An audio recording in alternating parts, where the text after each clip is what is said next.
Hope कि अच्छी performance देके फाइनल जीत पाए, क्योंकि 2 दफ़ा अगर कोई टीम पहुंचती है और रनर्स अप होती है तो फिर दुख होता है, तकलीफ होता है, क्योंकि एज अ फैन आप देखना चाहते हो कि कोई टीम जो इतनी अच्छी परफॉर्मेंस देके फाइनल में बार पहुंच रही है वो ज़रूर जीते।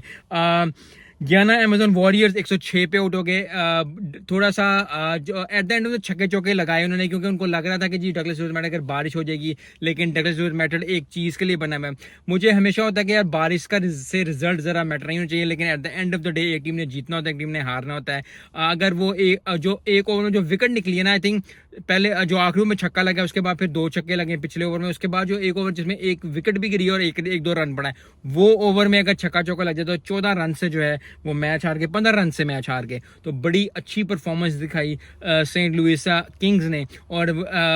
फाइनल में जगह बना पाई। बड़ी अच्छी बात है, क्योंकि सीपीएल जो है अब वो अपने जोबन पे है। आज जो है वो प्रीलिमिनरी 2 होगा, उसके बाद फाइनल में देखेंगे, तो बड़ी